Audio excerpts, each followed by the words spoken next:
All right, hey, welcome back to the Demon Toast podcast, where we talk about Gothic and horrific literature and the people behind it. I'm your host, King Loki. That's Old Norse for Daniel Sokolov, I think. And with me are my co-hosts, Adrian, what's up? Ceiling. Painter, magic person, and novelist, Maria Turead, with her Hello. new novel coming out when? Tuesday, January 27th. Very exciting. Holy fuck. This house Yeah. will feed Yep. an Irish-themed Gothic horror novel. Unlike anything I've read in a long time. I have not read Jane Eyre, though, so, there you go. Oh, I know, sad. I'm a fraud. I'm a fake literature no. guy. Yeah. No, yeah. you're not. Actually, Jane Eyre is one of my first Gothic loves. Yeah. I was telling him the whole time I was reading this, I was like, this is like Jane Eyre, which is also it was one of my absolute first favorites. It's like Jane Eyre meets Moll Flanders meets The Wicker Man. It's like, that's like it. That's perfect. It's quite a blurb. Seriously though, well, we were talking about this because on the back of the book they compare it to the Bog Life, Mexican Gothic, and all these newer books. And me and Adrian, she does read more modern stuff, but we Mexican read a lot of Gothic older stuff. That's my thing. I'm an old man. I sit and read fucking Tolstoy and shit. So Absolutely. that being said, Maria, do you want to give us a synopsis of your book before we dive in? Tell you how great it is and why people should read it? Sure. So this house will feed. First of all, hi, I'm Maria Turead. I'm actually from Ireland, if you can't already tell from the way that I yippity yap. This house will feed is a love story to my country, my people, and my ancestors. It is set during what you might know it as the Irish potato famine. We call it the Great Hunger in the Irish language. It's an Gurtha Mór. And so the book is set between 1845 and 1849, and our protagonist is Maggie. And when we first meet Maggie, she has lost everything in her life, and she is basically living on the state. She's in a workhouse. But of course, she gets this amazing opportunity, which sounds a little bit too good to be true. But when your other option is, the only way you can leave the workhouse is by dying, basically, she takes it, which is she has to impersonate the dead daughter of an aristocrat. And so she's whisked off to this crumbling old Gothic mansion in the Burn in County Clare, where there's ghostly happenings, rumors of curses, and the walls are whispering. And she basically has to confront some of the trauma that she has blocked out in order to basically solve this mystery. So, the house is very much alive and wants to feed on her memories. So yeah, that's where we're at. It is filled with Irish folklore. It is written in Clare dialect. It's funny, a lot of people are saying it's historical Irish dialect, but it's not really, because I feel like my grandparents talked like that. So so there's that as well. So the dialogue is in dialect. The prose is not generally. It's just written. So yeah, that's basically it in a snapshot. So it's kind of scary, but I think greatest horror comes from the actual history that it's set in. And we have dual timeline. We have Maggie's present timeline, and then we have a past timeline that kind of showcases not only the history, but also how she wound up in the workhouse to begin with. Yep. Yeah. It's dynamic stuff. I agree that a lot of, because Adrian was telling me it's not the spooglies and the booglies, because we love monsters. We love ghosts. She loves ghosts. I'm a monster ghost person as well, so yes. Anything I write, anything that I write, the ghosts are never going to be front. They're always going to be the helpful type, with a couple of jump scares, obviously, but not which crazy. Which is in line, of course, with the Irish mythology and folklore. Yes, yeah, absolutely, 100%. It's a very complex otherworld there. I wanted to comment on your use of lingo, by the way, because I was thinking about that, because it was all, you called it clear language, as in not Irish, right? And what made you decide to do that? Because in my workshop, we talk a lot about dialect, whether it's someone trying to write a black person or someone trying to, just don't do it. If you don't know what you're doing, do not do it, Yeah, What made you decide absolutely. not to do it? Was it you like throwing your readers a bone, or was it you going, I don't know how to do this, or like No, it was literally throwing my readers a bone. If I had written the entire thing in dialect, it would have been a disaster. It wouldn't have gotten anywhere. An editor would have been like, "What is this gobbledygooks?" Because I feel like, it's interesting because Ireland is the land of three languages, right? We have English, yeah, of which is, course. the king's. We have Hiberno English, which is how we speak English, which is basically it uses the actual Irish language grammar structure, and then we talk like Irish or whatever it is. Like the way we say things is very different. I've been married for 19 years this year, and my husband will still be like, "What? What was that? What are you saying?" He's like, "Whoa, what did you just say?" Or my child, who is now 12, will be like, "Mom, speak American." That's awesome. So That's amazing. So yeah, so we have the King's English, we have Hiberno English, and then we have our actual mother tongue, which is Gaeilge, which is a Celtic language. So I wanted to make sure that the dialogue itself was in Hiberno English, because that's how I speak to my family, and it's part of the authenticity of it. But I wanted to make sure that people knew what was going on. So if people were confused by the dialect in the dialogue itself, I do apologize, but I promise it's all very accurate, and that's how we talk. And there's a lot of context clues in there as well, so you can kind of pick up what I'm putting down a lot. I didn't find it distracting Good, or problematic at all. I thought it was fun, and it was real for the characters. It I felt very, got so enwrapped. yeah, it felt very authentic. I good. agree. I had no problem with it. I was wondering about that though, because that was like my first thought. I was like, okay, like in a lot of movies, you see people talking like, they keep talking in English with German accents, and it's like, well, like, yeah. In a novel where you're reading it and you're trying to comprehend what the people are saying and doing, probably a Yeah, good idea to make it readable. So yeah, exactly. definitely. I mean, I That's certainly that was my appreciate it. thought. Perfect. Well, and I thought it was really nice that you had that like kind of glossary and like pronunciation guide and stuff in the back Yeah. for people that did have issues with it. Like you can just go and look up how to you did that phenomenally. Good, good. No, because that's another thing. I see a lot of content on social media about, oh, how do you pronounce this Irish name? And they've people guessing. And what people don't realize is that's not English at all, and it's not even Hiberno English. It is the Irish language, Gaeilge, which is a Celtic language. So it's like, yeah, it doesn't make sense. It does if you know the rules. Just like maybe an Italian name wouldn't make sense, but it does when you know the rules, when you know how to pronounce something. So I was like, even these names that I feel a lot of people might know, like Aoife, even Fiona, like everyone knows those names because they're very common. I figured I'd just put a little glossary at the back for these lesser known names, just, so that people kind of had an idea of how it was supposed to be. So they Yeah, weren't calling and them crazy things, we're mispronouncing everything. Well, Which don't do that they anyway. which is still fine. probably will Don't do that anyway. anyway. Yeah, yeah, No, yeah. and which is totally fine. I just like the little, oh, is that how it's pronounced at the end? Oh, I asked Adrian. I was like, "How is Kaluch pronounced?" She's like, "It's Kylok," and I was like, "Thank you." she's like, God, didn't you read the glossary at the back? Gosh. Oh God. god. Alf, it's staying in. Don't cut that. All right. Yeah, Alf does all our editing here. Oh yeah, he's great. He's great. He cuts everything. So yeah, having said that, there's some really like raw and hardcore things in this book. We alluded to how, the ghosts and ghouls they're not the most horrific things in this book. This book has themes of cannibalism in it, for instance. And you say in your author's note at the end, I didn't want to write this book. I now know why surviving generations didn't like to talk about it. And I was terrified I wouldn't be able to portray it in a respectful way that not only educates but also entertains. Do you want to You tell did a us about fantastic job. Yeah, I mean, Thank you. You knocked it out of the park.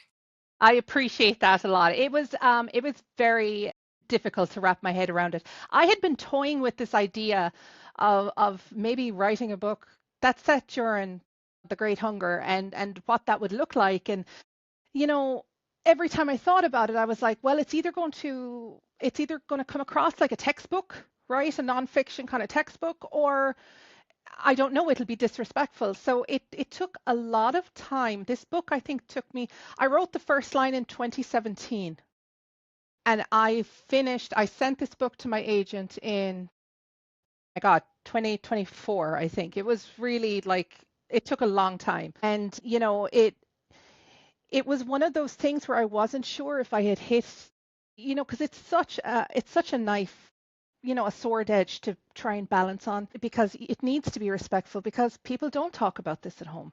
It's something that has affected the culture tremendously. However, we just do not, you just don't talk about it. There's, we allude to it in small ways, like even growing up, by the way, we spend a lot of time in graveyards at home. It's just what we do. You go to mass on Sunday and then you visit all the relatives in all the graveyards. That's what we do. Okay. Yeah. Yeah. So we're hitting like 3 graveyards after mass on Sunday. But, there are these unmarked pits in the graveyards, these huge mass graves. They're unmarked. We don't, and it's, as a child, I was always very curious. I was like, what is that? And oh, that's where they dump the bodies. What do you mean they dumped the bodies? What were they dumping bodies for? But that was it. But that's what they were. They were the famine pits, and they're still there today. Small things like that. Little things. And you just don't, when the elders clam up, that's the end of it. You're not going to get anything else out of it. And then, when we got to school, high school in particular, when we started doing, that period of history, it was like, oh, we skipped straight from the Act of Union in 1803, kind of went, and then the famine happened and all the potatoes died and a lot of people died and went to America and all the rest of it. And now we're going to move on to the Easter 1916 Rising. Like, that was it. Oh my gosh. We just don't talk about it. Nobody wants to talk about it. And to the point of where, when I finally told my mother that this was happening, that this was, this was getting published after all that, because I had told her all the way up along that I was tinkering with this. And she said, I'm so proud of you. I won't read it, but I am so proud of you. So that's it. That's wonderful. Yeah. Wonderful. I'm so proud of you, but I won't read it. And that's kind of the reaction that I expect from anyone that's at least of that generation at home, And is it just because it's such a painful thing to talk about? Or, okay. Yeah, it's extremely, like, if you think about it, right? My father is the youngest of 7, 8. Yeah, my father's the youngest of 7, 8, maybe 8. I can't remember. But he's the baby, right? Yeah. He's the baby. My grandfather died at the age of 94 in 2014, so he was actually alive during our War of Independence, which means his father was alive during the famine. So if you think about it, it's not that long ago that this happened. I grew up, I was raised Jewish, of course. Yeah. That's my heritage and junk. And let me tell you, they never stopped talking about the Holocaust. I reached a point where I stopped reading the books. I'd had enough at a certain point. And it's so interesting how different cultures choose to handle their trauma. This is it. Ethnic trauma. I think what happened with the famine was, we were first invaded in 1166. So we had had centuries of this before this happened. And Oliver Cromwell destroyed the country in the mid-1600s.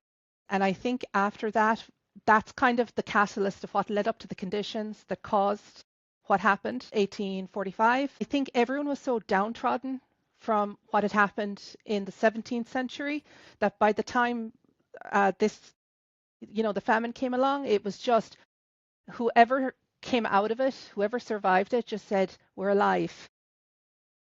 We're alive and we move on. We're alive and we move on, and that was basically it. But yeah, it's just one of those things, and it's funny too, because that permeates throughout everything that came after. And, because we had our War of Independence in 1922, and then we had a civil war, and my grandfather, it's like he wouldn't talk about it. Like, I randomly learned when he was like 89 years old that he was in some auxiliary unit for World War II in Ireland, and they got word that the Germans had landed in some random little place that doesn't even have, it's called Kilmaley, but this random story and all it is sheep, and the Germans have landed in Kilmaley, and they all hopped in a truck and went out, and there were no Germans in Kilmaley. But anyway, but it was just this random thing. I was like, what do you mean you were in some auxiliary unit in Ireland? I didn't even know we had. It was like, I was like, oh. He was like, oh yeah, we were defending the country in case any Germans came over. And I was like, did you have guns? And he was like, no. But My gosh, bro. but it was just one of those random things. Like he was 89, right? Never heard this story before, and then just randomly, do you remember the time they thought the Germans landed in Kilmaley? God, that was mad. And I was like, what? God, What that are you was talking bad. about? What do you mean the Germans landed in Kilmaley? Like, but yeah, so things like that, like we just don't talk about them. It's so bizarre. It's so bizarre. Like if you really got someone going, you could probably unearth some serious skeletons in everyone's closet. That's crazy. I Yeah. something. Oh, Adrian. Before I ask this question and take over again, do you want to ask a question? Actually, I'm enjoying listening to the stories right now No, no, because no. I'm going to tell you this book, like, it really, really affected me. So that's just what I want to say. You're a great storyteller. I was enjoying that too very much. You should start a podcast. Why are you on Oh, my show? I don't think I could. What you all do is so fantastic, and I just don't think I can do. I'll stick to my typey types. You're winning. You're winning. I I mean, tried I'm a more novelist times. too, and you're a better novelist than me, so whatever. No, But no, listen, no, no, no. so I wanted to ask something very big, okay? Because the Yeah, first thing that struck me about your book was its conceit of young Irish girl full of trauma has to go assimilate and pretend to be a proper, right Irish English lady, right? yeah. And that, like, for someone who's trying to teach and show what that experience was like, that's fucking brilliant. Mhm. Like, because instantly I get to see what the Irish experience was like and what was expected of them if they wanted to break out of that. You know what I mean? Yeah, absolutely. Yeah. Do you want to tell me a little about that? The Yeah, theme I of mean, assimilation, because this is something I heard about a lot when I was in yeshiva. Like, oh, if you stop being religious, you're gonna destroy our culture. Yeah, right. yeah, absolutely. No, it's interesting because we even see it in the past timeline with Maggie working in the big house. Like she's the project. She's Lady Grace's project.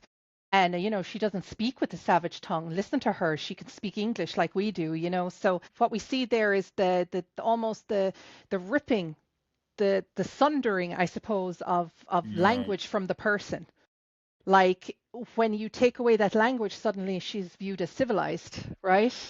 But we Yeah. see the horror, like the terrible conditions that Maggie's in the beginning, and then it's almost like a code switching situation where Maggie's like, okay, now I've got to put the mantle back on, and I'm going to become Wilhelmina, for Lady Catherine, because I'm going to get my land, and that's the end of it. So it's very much what I wanted to kind of, I guess, showcase with that is the sundering of a people, the sundering of a nation. When you take away their language, when you beat them into submission, you inevitably destroy the very core of people and of what they stand for and who they are. Mm, And it seems like it only took it, by the way, it took like a generation and a half for Irish to almost be eradicated on the island, because when this event happened, people realized they needed to speak English in order to go to America or to get out of this country, to get out of Ireland. And there was a huge effort made in the 1920s to try and bring back the culture. The dancing was gone, the storytelling was almost eradicated.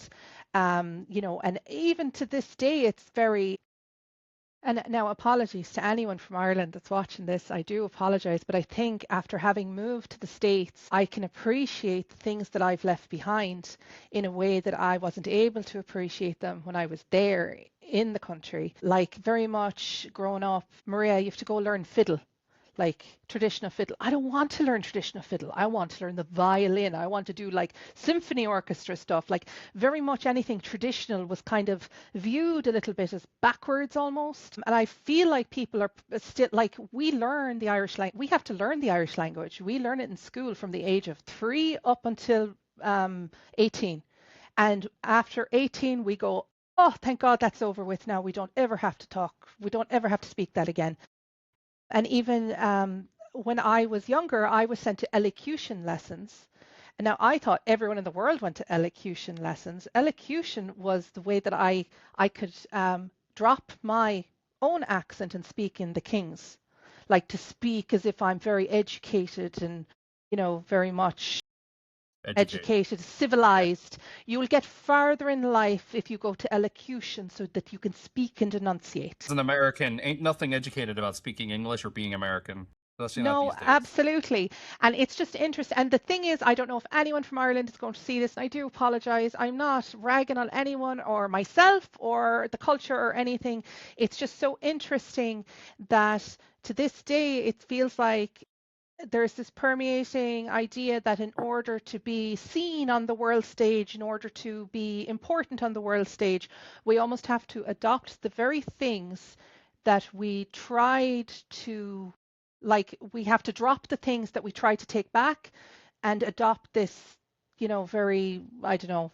It bothers me a lot. And like I said, I think I didn't appreciate it until I moved here. I will say recently, for example, I'm a big horror movie nerd. Yeah. And you have films that come out now, like, have you seen Free Waka yet? No, I haven't. It's completely in Irish language. It is not English or at all. Fantastic. And it's beautiful, and it uses like the folklore and stuff, but it's Love it. It's magical. But like more things like that have been kind of like They have creeping in. There is a fantastic film that came out, oh God, I couldn't tell you, maybe 2019. It's called Arracht, Arracht, and it was on Amazon. It is set during the famine, and it is in the Irish language. Now, of course, there is English in it because what you see there is the dynamic between the landlord and the middlemen and the land agent. So you see the Irish speaking Irish to the landmen and the landmen translating it then as they went along. Hey! Yeah. So very cool, very, very cool film. I will probably be watching that this week because I've just been so absorbed in your novel that like that's all I have. No, she fucking locked in, man. She couldn't put it down. Seriously, I did my best to read the entire thing, but Adrian was in love with it.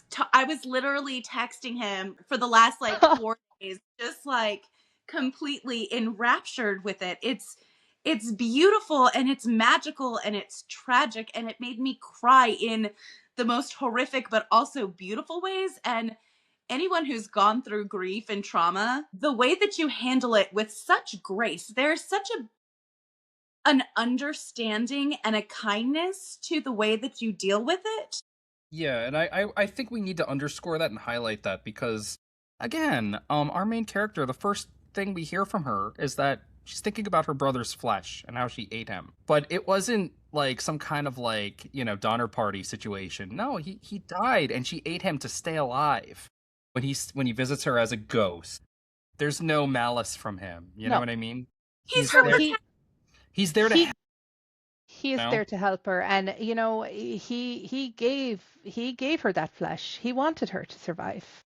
Yes. He gave it to her just as, I guess, look, I'm not a very religious person or anything, but, flesh of God, flesh of Jesus, very much kind of. Hey, I'm glad you said it because I was going to make a mean joke, I guess that's Irish as well, right? Catholicism. So might as well put the nod in there, sacrifice. The Irish are like the only people. The Irish are like the only people that go like, well, I'm Irish, so I'm Catholic. And it's kind of like how like people ask me like, well, you're an atheist, like you're not Jewish. I'm like, well, I'm ethnically Jewish, but I've got a folk religion. And like we can't get away from our stupid religion, but like the Irish are the only other people that are like that as far as I could tell. I don't know, something happened during COVID and mass started going online. My mother told me, she's like, you wouldn't find one arse in the seat on a Sunday anymore. There isn't a person in the church. That's awesome. So obviously now that the pressure's off, you see, it was very much a community thing where you kind of the nosy neighbours and you didn't want to be seen not being at mass because Nanny Nogie down the road would have everyone told that you weren't at mass by 12:30. Do you know what I mean? So, but when COVID happened, there was no pressure. So now nobody's going anymore. Dude, you're freaking great. I love you. You're amazing. No, I feel that. And you know what? Like when you're an oppressed minority, and I mean like really oppressed. Like, listen, my people got it good in America, When you're oppressed, like historically, systemically, you resist in any way you can. And if that means telling the Anglican Church this and being Catholic, just to be Catholic and hanging out there, that's it, man. That's it. And I feel like that's kind of maybe what it more is than Mhm. oh, we're so Christian. It's It's the not like the, Jesus. oh, we love Jesus. I don't think it is that because, even if you look at like the things that we celebrate, there's stuff we celebrate that no other Catholics in the world celebrate. Like we celebrate St. Bridget. We're like, yay, let's all make a St. Bridget's cross. Meanwhile, Bridget is one of the triple goddess. She's like Bab or something. Oh, that's right. That's right. Yeah, Yeah. yeah, yeah. And it's like, how did she? I thought she, I thought she was a saint, and it's like, no, she's one of the old goddesses, but she would just slap saint on the front of it so we could keep having fun on her day, like, Maria, I have a stupid question for you. yeah, yeah, Do you watch WWE? yeah, yeah, yeah, Yeah, you know Lyra Valkyria, right? yes, Yeah, she was dressed as the Morgan for a few matches. It was pretty great, you know. love that, love that. Yeah, yeah. Not the Morgan, but Bab features heavily in my next book, so triple Do we have a goddess title? action. Oh Do we yeah, have a Going to beneath it watch sleeps. That's right. You've got a teaser in the back. So. Woohoo! Okay, Adrian, did you want to ask anything before I? Well, I was asking her when her next book comes out because I'm definitely going to grab it up as soon as I. As of right now, it is slated for, I think it's the same date in almost the same date in 2027. But That's that could amazing. change. That could change. Obviously, these things change. So we'll say like- February 2027. Okay, so I guess your writing process is kind of like really settled into a groove because you were working on this book for like 10 years. You're working on this House Will Feed for like 10 years, you know? Oh, I wrote Beneath It Sleeps in 3 months. Done, dusted. Here you go. Have it. And I mean, boom, boom. I've been there. I've been there. Yeah. Yeah, no. And like the thing is, I started writing at the age of 15. Like this is anyone that's familiar with my story on social media knows that poor Maria was in the trenches for like 2 decades, trying to get agents and get things published and stuff. And so, I've written books that have taken me a couple of weeks. I think the book that my middle grade debut that came out in 2022, I wrote that book in 6 weeks. But yeah, this House Will Feed took a very, very long time. It was like, yeah, it took a very, very long time. But you know what? I think I was able to give myself permission to just write Beneath It Sleeps, lean into the horror, lean into the folklore, and kind of have fun with the fantasy element of it because the pressure was off my chest. There's no famine in this one. I can just, write it the way I want to write it and have a bit of fun with it. Absolutely. Which I did. I was gonna say I can definitely tell that this was like an emotional journey for you. It was, yeah, for sure. Part of it shows up in how well written it is. Yeah. Use some gorgeous lines in it. Like it's just one of the most beautiful, like gut wrenching, but also kind books I've ever read. Thank you. Yeah, Maggie's siblings, I chose the names of people that I have lost. So I was really like getting into the headspace of, how did I feel when that person passed away? How did I feel about that person? And I just kind of amalgamated it all together and just like for a while there, I felt like I was Maggie. And, I one of the worst situations, and this is going to sound so crazy, because we all lose people, and Ireland is one of the I don't know, it's in the top 5 countries of suicides, people committing, taking their own lives. So by the time this one event happened, we'd already lost people. Like it was like, oh, that happened. Oh, we have to go to another funeral.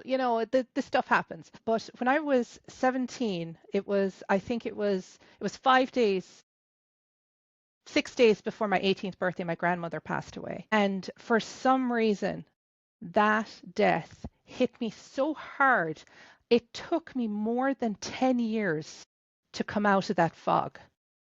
Like any time I thought about her, it would just turn into this disaster of a, and I just I could not get over her death. And like it's not like she was my primary caregiver or anything, but I went to her house every day after school for 17 years, and I used her name as one of the siblings, Nancy. And I think the book is also, I have her in the dedication also. You do. Yeah, and my sister just had a baby, and she just named her Nancy as well. Uh, so, but yeah, it was just one of those things, and I was like, it was almost as if I didn't know how to grieve it. I couldn't figure out how to grieve it or why this incident hit me so hard, because I've lost other family members since that should have hit me as hard. Like I was dreading these deaths because I thought, oh my God, I'm going to go back into reverse, go back into decline.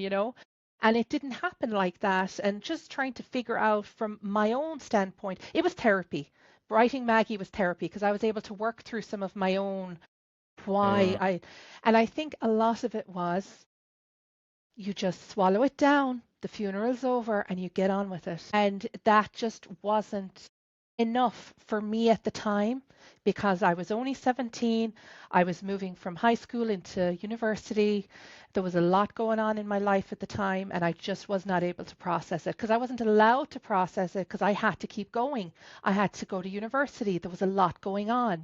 So, and that's a very different scenario to what poor Maggie is dealing with. But I think for certain it was kind of like Maggie also, for her own reasons, had to swallow it down. And how would that manifest if she was given the opportunity? And like there's times when I'm really angry about that I wasn't allowed to grieve, but it was nobody's fault.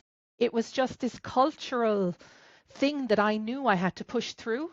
Like nobody said to me, you have to push through. It was just this cultural thing that I knew I had to do that. And I was angry with myself. So Maggie's angry with herself. She's angry with everyone around her, but I think Maggie's angry at her with herself also. And being able to acknowledge that allows her to grieve. You know, we're really big on the healing power of art around here, you know? Yeah. What you can do with your pain, write a story, put your loved ones into the spirit of a character and express things that you desperately need to express, exercise demons, and share that artifact with someone else. It's no small thing. And Oh, I think what you've done is really on a grander scale, really, because, yeah, there's your grandma, right? But then there's also this horrific cultural trauma that people just don't talk about, and you dove headfirst into it like a warrior. yeah. And you came out changed, and here we are. Yeah, Now absolutely. we have this house will feed. We absolutely do. We absolutely do. It's interesting too because I think what I resonate the most with when it comes to horror, especially with Gothic horror, is the human aspect of it and how the horrific things that people do create the horror around us. Like I don't know if you all loved the Walking Dead when that was on TV. Huge fan of The Walking Dead because for me, it wasn't about the zombies. It Right. was about the human condition. It was about what's going to happen. The way we kind of get in tune with our primal instinct and we have all this stuff going on. It's the people were scarier in The Walking Dead than the zombies were. Yeah, we're It was the 28 days later, like the original. It was the humans that were actually the most The terrifying. monsters. Yep. By the Like, way, speaking of The Walking Dead, Robert Kirkman, we love you. Please come on the show and talk about Transformers with me. Like, please, I love your book to Woohoo! death. You're an incredible writer. Yeah, he wrote The Love Walking that. Dead. He went through this. Is just me being a loser. I love it. I love it. Yeah, Fangirl time. but no, you're you're right though. With Gothic horror, it is very much about the personal, the individual's experience with the unknown, as it were, and the unknown is very frequently just more humanity, Yep. right? Exactly. And like that's one of the hallmarks of Gothic horror in particular is the supernatural things are not actually supernatural after all. We see that in Mexican Gothic. I'm sorry if this is a spoiler for anyone, but this is a hallmark of the genre. It is what it is. We see it in Jane Eyre. The ghost isn't yes, a ghost. It's his wife locked in the attic. Hello. telling Dan about that, I was literally like, I started the novel and was like, this is like reading Jane Eyre, but Irish. It's I amazing. think it's so funny that the big twist ending to Jane Eyre is the same twist ending to Legia. Like that's oh wait, sorry, it's a big twist ending to the Fall of the House of Usher. Like that's hilarious for me. That's so funny. Yeah, God. Got 'em mixed Us up. completely stole that one. What a hack! And it's What a fraud! yeah. Exactly. But yeah, no, because it's the human condition. It's the terrible things that people do.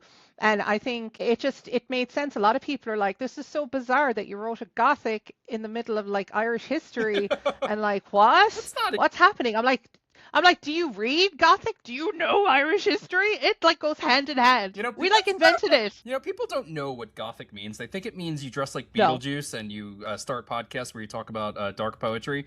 And you write novels about demons. No, that's not what Gothic is. All right, like Gothic is a broad fucking Not genre. for literature. Yeah, Yeah, not for exactly. literature. Yeah, it's a broad fucking thing. I mean, like, heck, I've got this little crocheted Moby Dick that one of my friends made for me because Moby Dick is a Gothic. It is. It is. sure is. That boat is Sure is. It's a scene of horror, and you even have a Byronic Yeah. hero in the name of Captain Ahab Yeah, himself. I mean, yeah, he's like Dracula absolutely. or something, you know? So, Yep. And like the bottom line with it is, Gothic doesn't even have to be historical. You don't have to set something in a historical era. it helps. So long as it helps. But like there was an incredible young adult book written a few years ago by Tiffany D. Jackson, one of my favorite authors, and it was called White Smoke. And that is very much modern, where we have modern teens with modern issues. The main character has an addiction issue. And we think but it has everything. The house is a character, but the supernatural elements are based in reality. And it just followed the formula. But here we were in like modern day city. It doesn't have to be historic, Well, you It's have great. things like The Crow too. Like The Crow is absolutely Gothic. 100%. 100%. Yeah. Yeah. 90s, so it's not really modern anymore. But at the time, Listen. Do you know how vomity I feel when people tell me that like historical fiction in middle grade now is like 1995? And I was like, excuse you? It's a period piece. Yeah, period piece. Captain Marvel was a period piece. Whatever. Took place in the 90s, you know? Like, what the hell? I'm like, no. Hey, I'm not that old yet, you know? No, absolutely not. Like, Yeah, hello. I had to rewind the VHS tapes to take the Blockbuster. So did I.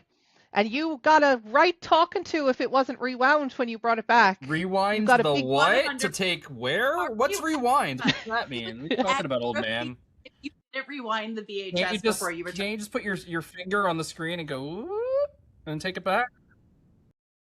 Me? Yeah. But I'm like, what? What? I didn't even rent anything. The hell you Yeah, say? I am recording music off the radio years old, like with the like you to wait and you to make sure the DJ wasn't like talking and you to like and the start of the song got cut off and you were like shit. I've got to wait another hour and a half for that song to maybe possibly come on. Yeah. And then the goddamn DJ would start talking like a minute before the thing was ended, like it would talk over the song and I'm like, mother Damn it. That's fucking awesome. DJ. By the way, Yeah. so just to bring things back, And you had to hit Yeah. you have to play and record. just to bring things back, me and Adrian, because Adrian read a lot more of the book than I did. She was telling me that there's like a theme of like vengeance versus revenge. Hey, do you want to talk about that for a second, or Maria, do you want to just Go, Adrian. Chitty chat. No, you good? I literally am like, You're so funny. I want So I'm like chitty chat, y'all. Yeah. So I think that there is a distinction between revenge and vengeance. So Maggie has an opportunity near, there's a situation as things ramp up where she has the option to take revenge and to take I'm afraid now because of spoilers. All right, don't go spoiling your book now. It's not even out. I won't. Revenge is, we'll put it this way, revenge is something you feel. Like wanting to take revenge is something that you feel, but vengeance is like the destruction of your enemy completely. Okay. So if you want to, like, if I feel that taking revenge is something mild in comparison to vengeance. Like, and the thing is, I feel like I can't even talk about it that much because it is going to spoil like the end of the book. But there is an opportunity for her to take revenge. Like at the beginning of the book, she thinks she wants revenge, but by the end of the book, she needs vengeance. It's not just being able to get something back for what was lost. It is the need and the drive to destroy her enemies. So that's definitely, yeah, that's kind of where I went with that. Yeah, and there are repercussions Kind for. of where I went with that. And the thing is, they're probably the same thing in like by dictionary terms, but each, I think they're different. They're not the same. Well, you. I love differentiated it, and I also loved how there comes a point where the idea of revenge becomes pleasure Yes. and the cost of that as well. Mhm. I thought that was so wise and poignant. Yeah. Yeah, because there's always there's a give and take in every single situation. And like revenge is something that makes you feel good in the moment, but it won't make you feel better in the long run. And I feel like the overwhelming majority of people never get to enact vengeance, which is where the entire thing is buried. Like it's gone. Like I feel good. There's a weight lifted off my chest now, and I can move on with my life. Vengeance is the thing that wars are fought over. It's not a simple single act of petulance to feel good in the moment, and that's revenge for me, for sure. Okay, so it's more destructive, is what you're saying. Destructive. It is complete. Like I will destroy 6 generations of your line. Like I watch a lot of Chinese dramas and Korean dramas, and one of the things in like one of the punishments in like the Chinese historical dramas is like it's not just like, oh, you're executed. Let's execute 9 generations of your family. Oh my gosh, like bro. like that to me is like that's vengeance. But of course, half those people were like set up and framed. I felt bad for everybody, but Well, yeah. but yeah, That's that's what it. good TV. Yeah, it makes for great TV. 9 generations of your family will be destroyed. Holy fuck, man. And I'm like, how does that work? Because maybe you have 3 or 4 generations still living, but like, surely there wouldn't be 5 more if you destroyed the first 4 generations. Yeah, like, do they like? Like, Yeah, do they like breed them or something? Like, I don't. yeah, like you could have a baby and then we'll kill that after that one has a baby. Like, it's just so bizarre. I don't know. Anyway, I'm sure it's hyperbole, not It's destroyed. hyperbole. But yeah, that's every time I'm like, oh, they're getting punished. 9 generations are going to be destroyed. Maybe it's like in a.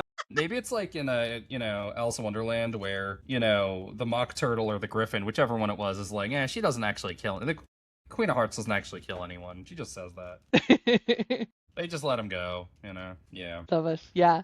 Divine punishment from the yeah. Emperor. Yeah. Crazy stuff. So I self-published my books because I didn't want to look for an agent. I got real tired of it, and I just wanted to write my next book. That's worked out for me to some extent, Yes. Yeah, but you, on the other hand, found an incredible agent. I'm assuming your publicist is fucking great. Kensington is fucking great.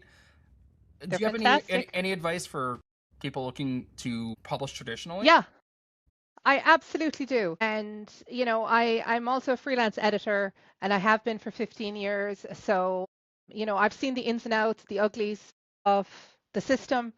And the bottom line is the only reason I stuck it out to get that agent to go traditional publishing is because the books that I write wouldn't do very well in indie. They wouldn't do very well if I self-published them. There you go. And that's the bottom line. Genres do better in the indie space than they will do in a traditional. Like one that I always, well, of course, no, this is pretty true. Romance in particular does excellently in the self-published space, where a publisher might only have 1 or 2 spots for the same genre, on their list. So I think the important thing to know for trad publishing versus indie publishing is figure out where your genre, if you write something that's more indie focused, go that route. And if you write something that needs a traditional route because it doesn't do well in indie, then go the traditional route. But I think one of the most important pieces of advice for trad publishing is only do what brings you joy, because this industry can destroy you. It can absolutely destroy you, and it is not worth extinguishing the flame of your creativity if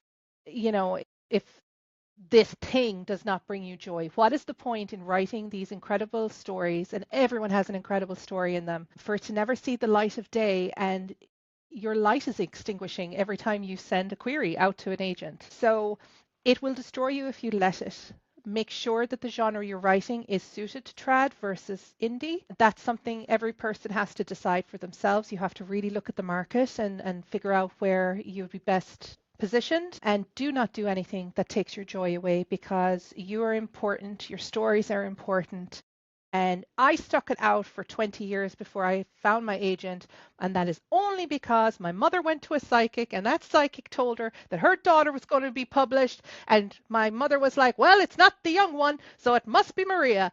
And that's it. So that's the only reason I stuck it out. And that is such a stupid reason to stick it out, but I It's not did. stupid. I don't know. Sometimes I think it is, because I did not live my advice that I'm giving now, and I allowed my light to die a few times throughout that journey. So just, it's not the be all end all. There are so many people out there that have such a better experience going the self-publishing route, and trad publishing is not. Like, I have published with Big Five, and I have published with mid-sized publishers, and everyone always goes for the Big Five. I've had a better experience with my mid-sized publisher than, and a lot of people have said that. So don't set these arbitrary like goals for yourself, because depending on the product that you're creating, that goalpost will change all the time. I have friends that started trad publishing, and they're getting ready now to go hybrid. They're ready because they're starting to write books now that do better in the indie space, and they're ready to do the hybrid thing, So that's how it is. It's fantastic. But you have to understand, and you have to really do the research to figure out where you fit, Can't agree more. Yeah, seriously. you know? All that stuff I talked about, like, with writing being so important, like, if you're killing yourself just to publish a book, what are you doing? Go get a job at a Yeah, warehouse, no. man. Like, I you know, know. I know. And it's awful. And from what I understand, querying right now is atrocious. And agents are only open for a week a year now instead of being open all year round. And it's really hard. I have people really upset asking me, what do I do? And I don't know. I don't know what to do. I don't know. I don't know what I can Pray, what pray I to can do. pray to Odin for a miracle. Um, Absolutely. Sometimes that's all you can do. it's all you I'm can like, do. who do I got to sacrifice around here? Got published. That's very appropriate for the book. I'm just Yeah, saying. who do I have to sacrifice around here to get a book deal? My God. Well, I'm happy you Well got played. published. I work with a lot of poets, Me too. and like that's not really, an industry you want to be hunting for an agent for. I mean, you can, but you're No. so Yeah. like I'm happy you did, because your book deserves this kind of press. It's incredible. It's a Thank wonderful you. book. I love it, and I intend to finish it before the year is out. I mean, it's the beginning of the year, so a real commitment there. But Well, it's a tough, heavy read, so there's no judgment here at all. I'm going through some stuff too, so. Then it's not the book for you right now, and that's okay. Put it down and wait till you're in a better headspace. Wait for Halloween. Yay! Man, you're too kind. It is Halloweeny one of time. it's one of the most beautiful, like, honest books I have read in a very long time. It really hit me in a whole bunch of different ways. And I actually really want to thank you for writing it. Yeah. It took you so long to write it, but that it is one of the most beautiful, inspiring, and hopeful, despite everything. Like, it is now one of my favorite books. So seriously, You. thank you for writing this. So, Of course. Thank you for loving it. yeah, Maria, where can people go to find more of your writing, and where can they go to connect with you?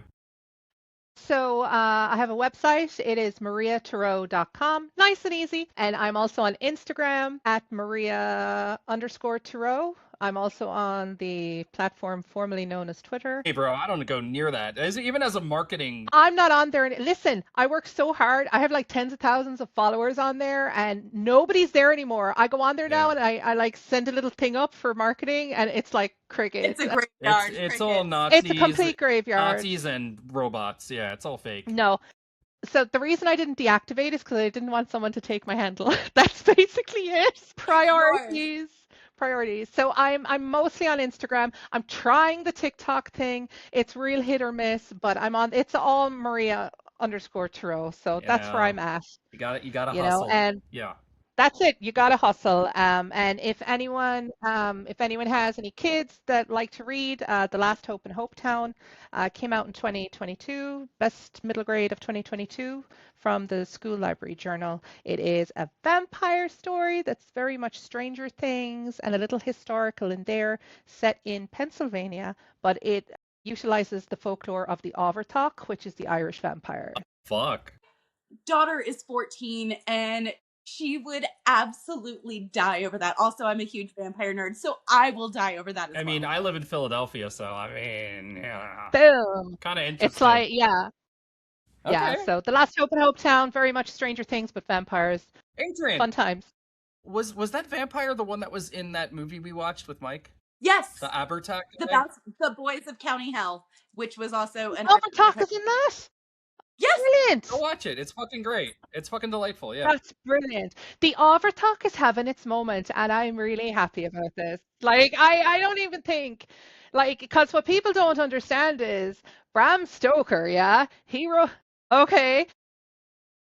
In the Boys of County It's a Hell. prominent theme, yeah. Phenomenal. Yo. Yeah, We get Bram Stoker. I told Adrian, we get a Dracula movie every week. Maybe Abertac can fucking, come out of the coffin a little more, Absolutely, because Bram Stoker based Dracula on 4 folklore tales in Killarney, County Kerry, and one of them is the Overthok, the true story of John Drake, as true as we can, from 1700s, but, It's true. It's true. It's And true. that's the spoiler alert. That might be another book coming out after. Yeah. Anyway, so good times. I might be reclaiming Dracula for the Irish folklore that it was based on. I might be doing that eventually. Yeah. I think you might be my new hero. I think you are just literally the coolest. Well, thanks. Appreciate it. I'm great at parties and bar mitzvahs. So is there anything else you want to leave us with? I hope everyone enjoys it. It was a labor of love. This household feed was something I really threw myself into, and I hope there's a lot in there. There's a lot of themes. Anyone who's been dealing with grief might find some semblance of what's the word I'm looking for? It's not hope, I guess, but maybe some healing. Solace. Catharsis. Yeah, solace, catharsis. I hope you love Maggie. One of the main motivators for me was having moved here to the United States with so many people claiming Irish heritage, as in, I'm part this, the way everyone does that. And I love that. I love that we have that over here. The majority of people had no idea about the culture they come from or the history. And I imagine that most people that identify as Irish American, most of their families came over during the famine. So if for nothing else, I wanted to present this history that will connect with those people in a way that will be entertaining and not a textbook. So you can kind of see what your ancestors maybe went through a little bit. And so education and entertainment. Yay. So I hope everyone enjoys. And if you don't, that's okay. And do approach with caution. It is heavy. And give yourself space and grace if it's not resonating, and pick it up when it does. That's very important. Yes. When does it come out again? Sorry. It is January 27th, Tuesday. I suck at dates. All right. Yeah. So on that note, exciting. Yeah. Get your copy on January 27th and follow Maria. She's fucking great. She's delightful. Let her know how much you love the book. I'm a goofball. Yeah. I'm a goofball. We love goofballs. We are not goofy at all. I've been playing with Transformers the whole time. Listen, I love that. It's how I focus. Just the moving parts. I've got this thing. It's like a ball, and you've got to match up. It's like a Rubik's cube, but a ball. Our co-host Mike has one too. I have this hey, on that note, write poetry, make art, and love your demons. Ave fucking Satanas.